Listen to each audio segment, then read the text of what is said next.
রকিয়া ডাক দিয়ে বলেছিল আমি নাও। এই বাচ্চা কার? আমিনা বলেছিল বাচ্চা আমার। বলে বাচ্চাটা কি দিবা? নাও। বলে দাঁড় জনতি দাঁড়িয়ে আছে।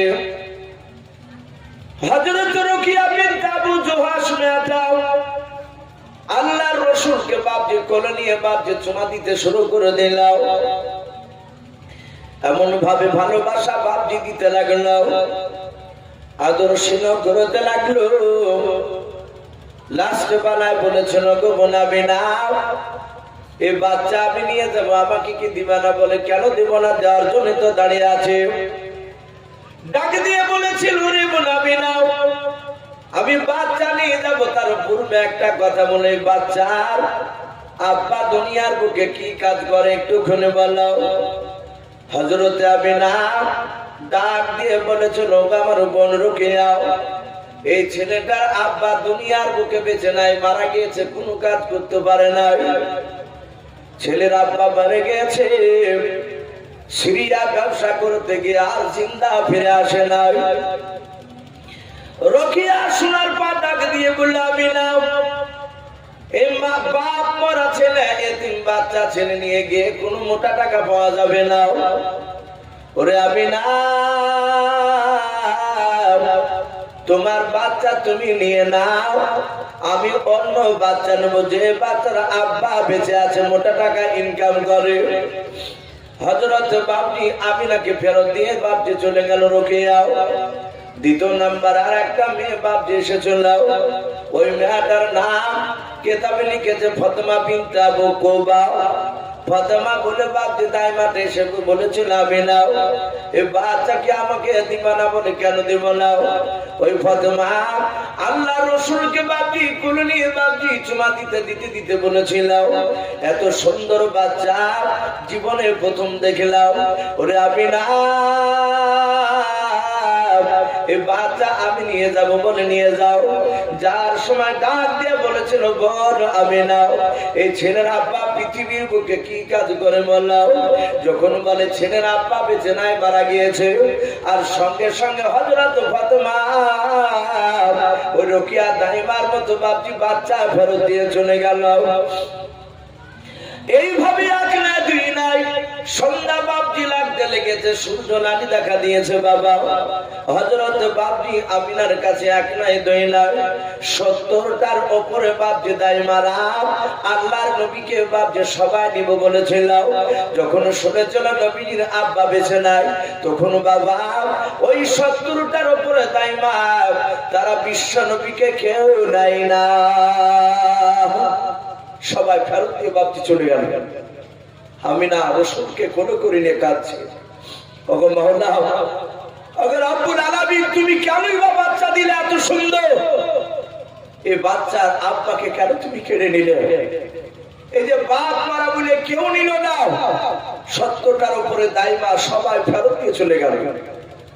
অটোমেটিক বাপজি নার্ভাস হবে, দুঃখ করবে, এটা সবাই।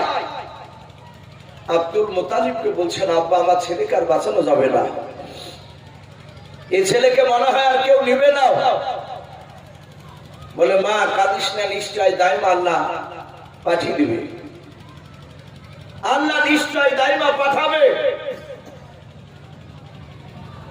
বলো কখন আসবে? তো সন্ধ্যা লেগে গিয়েছে, আজ যদি না নেয় আগামীকালকে আবার, আগামীকাল রাস্তায় দাঁড়িয়ে থাকলে এই মেয়েরা আর আমাদেরকে একবার মুখের কথা জিজ্ঞাসা করবে না। আর মনে হয় দাইমা নেই। কিতাবে লিখেছে বাপজি ওই সমাজের একটা দাইমা ছিলেন, ওই 70-এর মধ্যে এসেছিলেন না উনি। ওনার নাম কিতাবে লিখেছে হালিমাতু সাদিয়া রাদিয়াল্লাহু তাআলা আনহা। এই হালিমার স্বামী সাঈদ, এরা দুজনায় পাতলা দুবলা উঠে চেপে এসেছিল। ওরা অর্থ কাঠামো খুব ভালো ছিল না, তাদের গরিব মানুষ খুব। কিন্তু হালিমাতু সাদিয়ার একটা বাচ্চা ছিল, তার নিজে জন্ম দিয়েছিল, সেও দুধের বাচ্চা। বাচ্চা জন্ম না দিলে তো বাচ্চাকে মানুষ করতে পারবে না দুধ খেয়ে নিজে। সে বাচ্চাটার নাম ছিল বাপজি আব্দুল্লাহ। কি নাম বললাম? ওই হালিমার বাচ্চা নাম আব্দুল্লাহ। বাচ্চাকে বাড়িতে রেখে এসেছি, যে আর একটা বাচ্চা নিব মক্কা নগরে, 2 বাচ্চাকে একসঙ্গে মানুষ করব। একটা আমারটা তো মানুষ হবি, তার সাথে হাতে পরের আর একটা বাচ্চাকে মানুষ করলে তার বিনিময়ে মোটা টাকা পাবো, আমাদের সংসারে কাজে লাগবে। হযরতে হালিমাতুস সাদিয়া গোটা মক্কা বাপটি অলিগলি ঘুরে একটা বাচ্চার সামনে পড়ে গেল। সন্ধ্যা লেগে গিয়েছে, মক্কার চৌরাস্তার মোড়ে এসে দাঁড়িয়েছে হালিমাতুস সাদিয়া। হযরতে বাপটি আপনার হালিমাতুস সাদিয়া তার স্বামী সাইদকে বলছে, না গো প্রাণের স্বামী, সকাল থেকে টোটো করে ঘুরে বেরিয়ে একটা বাচ্চা পড়ে গেছে, উঠো বেশি চলতে পারে নাই। শোনো, রাস্তার ধারে যদি কোনো বাচ্চা পেয়ে যায়, আমরা ওর আব্বা কটাকে ইনকাম করে বাচ্চা মানুষ করলে কত টাকা দিবে এসব ডিমান্ড করবো না, সব চুক্তি টুক্তি সব করবো না, জিজ্ঞাসাই করবো না। ছেলেটাকে নিয়ে মানুষ করব, এর বিনিময়ে যা দিবে নিয়ে নেবো, বলো রাজি আছো? হযরতে হালিমাতুস সাদিয়ার স্বামী ডাক দিয়ে বলল, যে বিবি তুমি যাতে রাজি আমিও তাতে রাজি। এই প্রজেক্ট নাই নাকি ফোন হয়েছে তো বাপজি আমার সোনা লালেরা। হযরতে হালিমাতুস সাদিয়া বলল অসুবিধা নাই, সাইদে বলল অসুবিধা নাই। বলে স্বামী, আমরা দেখেছি দাইমারা এই পশ্চিম দিকে রাস্তা দিয়ে গিয়েছে, চলে আমরা উত্তর দিকে রাস্তাটা যাব। পশ্চিম দিকে রাস্তায় গেলে বাচ্চা পাওয়া যাবে না। ভাইরা আমার, বাবা জীবনেরা, হালিমাতুস সাদিয়া বলে আমরা উত্তর দিকে রাস্তার দিকে যাব বলে রওনা দিলাম। হঠাৎ করে দেখলাম উঠটা উত্তর দিকে রাস্তা থেকে বাবা আপনার একেবারে পশ্চিম দিকে রাস্তার দিকে দৌড়াতে শুরু করলাম। হালিমাতুস সাদিয়া বলেছিল, স্বামী গাও পশ্চিম দিকে আমরা যাব না, অনেকগুলো দাইমাকে যেতে দেখেছে সকালবেলায়, ওই রাস্তায় মনে হয় একটা বাচ্চা পাওয়া যাবে না। অবস্বামী উটের লাগাম ধরে খিচে তুমি কি করো, পেছন দিকে টান দাও, উত্তর দিকে নিয়ে চলাও। হালিমাতুস সাদিয়া বলেন, আমরা স্বামী স্ত্রী দুজনায় সব শক্তি ব্যয় করে বাপজি উটকে উঠতে পারলাম না, উটের লাগামকে ধরে টেনে বাপজি ঘোরাতে পারলাম না। উটের এত শক্তি দিয়েছেন ওই সময় আল্লাহ, উটকে যত টানে উঠ তত চিহি চিহি করে রে বাবা। উটের ভাষায় উট বলতে চায়, আল্লাহর বান্দা বান্দেরা, ওই 70টা দাইমা যারা গিয়েছিল তারা হচ্ছে হতভাগিনী, তারা কপাল ফাটা, তারা বিশ্ব নবীকে কেউ চিনতে পারে না। সঙ্গে সঙ্গে বাপজি তারা আপনার ওইভাবে কথা বলে, উটের চিহি চিহি করা বাপজি ভাষা তারা কেউ বুঝতে পারে নাই, আমরা বুঝতে পারি নাই। উটটা বাপজি দৌড়ে চলে যায়। হালিমাতুস সাদিয়ার সাইদ বলে আমরা দুজনাই দেখলাম উটটা দৌড়তে দৌড়তে দৌড়তে দৌড়তে গিয়ে বাবা অনেকটা দূর বাপজি উটটা দৌড়ে যাওয়ার পর হঠাৎ করে দাঁড়িয়ে গেল, মাথাটা উঁচু করে আকাশের দিকে বাপজি তুলে ধরলাম। যাহাতে বাপজি মাথাটা উঁচু করে ধরলো উটটাই, আমরা লক্ষ্য করে দেখলাম দূরে দুটো মানুষের মাথা দেখতে পাওয়া যায়। হালিমাতুস সাদিয়া বলে দেখলাম আবার উটটা দৌড়াতে শুরু করলো। উটটা দৌড়ে যাওয়ার পর একেবারে বাপজি আমিনার কাছে গিয়ে মাথাটা নত করে উঠে বাপজি নবীজিকে উটের ভাষায় আল্লাহর নবীজিকে সালাম জানালেন। জোরে বলুন সুবহানাল্লাহ। হযরতে হালিমাতুস সাদিয়া ডাক দিয়ে বলেন, আমিনা এই বলে বাচ্চা কার? বলে বাচ্চা আমারকে দিবা না কেন? কি আমাকে বলে কেন দিব না? হযরতে হালিমাতুস সাদিয়া বলে, যাতে নবীজিকে নিলাম ধরলাম, সঙ্গে সঙ্গে হালিমাতু সাদিয়া বলেন, আমার গোটা শরীরখানা ক্লান্ত হয়েছিল, গরম হয়েছিল, যখন আমি নবীজিকে কোলে নিলাম গোটা দেহটা শীতল হয়ে গেল, ঠান্ডা হয়ে গেল। জোরে বলুন সুবহানাল্লাহ।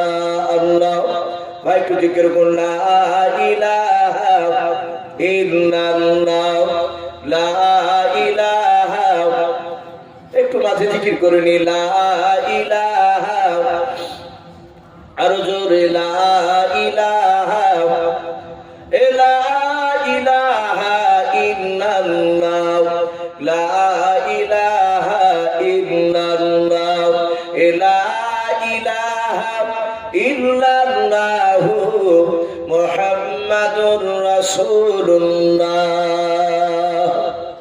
সাল্লাল্লাহু তাআলা আলাইহি ওয়াসাল্লাম। নবীজিকে বাপজি কোলে নিয়েছেন, হালিমা বলছেন শরীর আমার ঠান্ডা হয়ে গেছে। আল্লাহর নবী জনাব মুহাম্মদ রাসূলুল্লাহ সাল্লাল্লাহু তাআলা আলাইহি ওয়াসাল্লামকে হালিমাতু সাদিয়া নবীজিকে কোলে নিয়ে বাপজি চুমা দিতে লাগলেন। আমার আমিনা হালিমাতু সাদিয়া চুমা দেওয়া দেখে কান্না শুরু করলেন। হালিমা ডাক দিয়ে বলেছিল, বোন আমিনা, আমি তোমার ছেলেকে মহব্বত করেছি, চুমা দিয়েছি, আর তুমি কেন আমার দিকে চেয়ে চেয়ে কেন কান্না করেছো বলো? আমিনা বলে, বোন হালিমা, তোমার মতো এক নাই দুই নাই, তোমার আগে 70টা দাইমা তোমার মতোই তারা চুমা দিয়েছিল। শেষের বেলায় তারা জিজ্ঞাসা করেছিল ছেলের আব্বা কি করে বলো? যখন বলেছিলাম ছেলের আব্বা বেঁচে নাই, ওই সময় আমার ছেলে কার কিনাই না তারা ফেরত দিয়ে চলে গিয়েছিল। ওরে হালিমা, আমার মনে হয় ওই তোমরা ওই 70টা দাইমার মতো তোমরাও হয়তো লাস্ট বেলায় তুমিও চুমা দিয়াও, ছেলের আব্বা মারা গিয়েছে সে হয়তো ছেলেটা নেবা না, আমার ছেলেকে হয়তো ফেরত দিয়ে চলে যাবা। ওরে বোন, এই জন্য আমি কাঁদছি। হযরতে হালিমাতু সাদিয়া নিজের কাপড়ে আঁচলতে বাপ জাবির আর চোখের পানি মুছে দিলেন, বললেন, বোন কাঁদিস নে, আমি দুঃখিনী, আমি গরিব, আমি অর্থহীন, আমার বেশি টাকা পয়সা নেই, আমার একটা ছেলে আছে আব্দুল্লাহ, আমি তাকে দুধের সন্তান বাড়িতে রেখে এসেছি একটি ছেলে নেওয়ার জন্য। আমি নাও, তোমার ছেলেকে আমার ছেলের চেয়ে বেশি ভালোবাসবো, বলুন আলহামদুলিল্লাহ। টাকা লাগবে না, তুমি যা পারবা তাই দিও, চিন্তা করো না, যদি দিতে না পারো তাও অসুবিধা নেই। আল্লাহ রাসূলকে বাপজি আমিনার কাছ থেকে নিয়ে চলে গেলেন। হালিমাতু সাদিয়া বলে, আমার 6টা ছাগল ছিল বাড়িতে, কেউ বলেছিল 7টা, 6-7টা ছাগল, তার স্তনগুলো শুকিয়ে থাকতো, দুধ হতো না, পেট ভরে বাপজি খাবার খেতে দিতে পারতাম না।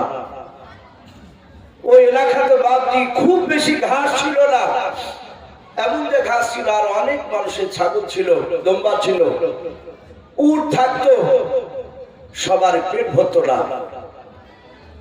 হালিমাতু সাদিয়া বলেন, আমি নবীকে কোলে কোলে নিয়ে যাহাতে আমার এরিয়ার মধ্যে পৌঁছাচ্ছি, আমি আমার বাড়ির দিকে গেলাম, দেখলাম আমার ছাগলগুলো আগে থেকে দাঁড়িয়ে তারা আনন্দ করছে, আর স্তনের দিকে তাকিয়ে দেখলাম আল্লাহ রাসূলের বরকতে অটোমেটিক আল্লাহর কুদরতে ওই ছাগলগুলোর স্তনে দুধে ভরপুর হয়ে গিয়েছিল, বলুন সুবহানাল্লাহ।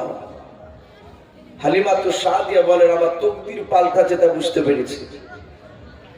বাড়ি নিয়ে গেলে, বাড়ি নিয়ে যাওয়ার পরে পাড়ার লোকেরা আলাঙ্গনা শুরু করে দিয়েছে, হালিমা ছাগল বিনা ঘাসে পেট ভরে কি করে, আর ওই যে স্তনে দুধ ভরে যায়।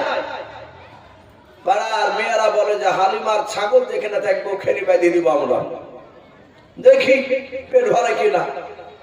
তফসিরে লিখেছে তার বরকতে ওদের ছাগলের বাপজি পেট ভরে যেত, বলুন সুবহানাল্লাহ।